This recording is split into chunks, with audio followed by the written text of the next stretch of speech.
नाशिक जिल्ह्यातील सर्व नद्या धोक्याच्या पातळीवर, निफाडमध्ये शेतीचे मोठे नुकसान। जिल्ह्यात सुरू असलेल्या मुसळधार पावसामुळे नाशिक जिल्ह्यातील सर्वच नद्यांनी धोक्याची पातळी ओलांडली आहे। निफाड तालुक्यातील सर्वच नद्यांनी धोक्याची पातळी ओलांडली असून परिस्थिती गंभीर बनत चालली आहे। गंगापूर, दारणा, कादवा या नद्यांमधून पाण्याचा विसर्ग मोठ्या प्रमाणात सुरू असल्याने नांदूर मधमेश्वर धरणाचे सर्व दरवाजे खुले करण्यात आले आहे। प्रशासनाने नदीकाठच्या नागरिकांना सतर्क राहण्याचा इशारा दिला असून नदीकाठी न जाण्याचे आवाहन केले आहे। मागील वर्षाच्या तुलनेत यंदाही द्राक्ष, टोमॅटो, डाळिंब, सोयाबीन आणि मका या पिकांचे अतोनात नुकसान झाले असून अनेक ठिकाणी द्राक्ष बागांमध्ये अर्ध्यापर्यंत पाणी साचले असून जास्त पाण्यामुळे मक्याचे पीक सडू लागले आहे। निफाड तालुक्यातील कोळवाडी, श्रीरामनगर येथील डाळिंब बागायतदार शेतकरी अशोक नामदेव गायकवाड यांच्या डाळिंब बागेचीही पावसामुळे अत्यंत वाईट परिस्थिती झाली आहे। टाइम्स ऑफ महाराष्ट्रसाठी निफाड तालुका प्रतिनिधी योगेश कर्डिले यांचा रिपोर्ट।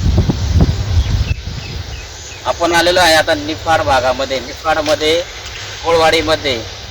तर काका मला सांगा, तुमच्या शेतामध्ये पाणी भरपूर 2 दिवसापासून पाऊस चालू आहे, खूप पाऊस झालेला आहे। तर ह्या डाळिंबाला जास्त पावसानं काय होईल? जास्त पाण्यामुळे या डाळिंब पिकाला या ठिकाणी जास्त अति प्रमाणात पाऊस झाल्यानंतर हे डाळिंब याला बुरशी येऊन खाली कोसळतं आणि ती बॉईल होतं। या ठिकाणी या शेतकऱ्याची जवळजवळ इतकी अतोनात नुकसान होती, आता सध्या देण्याच्या स्थितीत आलेलं आहे।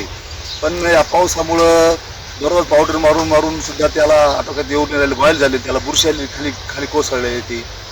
तर या ठिकाणी या नैसर्गिक आपत्तीसाठी आपण काय करणार या ठिकाणी? आणि ही नैसर्गिक हानी, या ठिकाणी खूप वरून पाणी येतं, या पाण्याचा काहीतरी बंदोबस्त केला पाहिजे, त्याला काहीतरी नियोजन केलं पाहिजे। विहिरीजवळ येतं पाणी, काही घराजवळ येतं पाणी, आणि या ठिकाणी आम्ही दरवर्षी या पाण्याला सामोरे जात आहे। या ठिकाणी या पाण्याचा बंदोबस्त शासनाने योग्य ठिकाणी याचा निर्णय घ्यावा असं मी धन्यवाद काका। यांच्या म्हणण्यानुसार प्रशासनाने पाण्याचा बंदोबस्त करावा असं।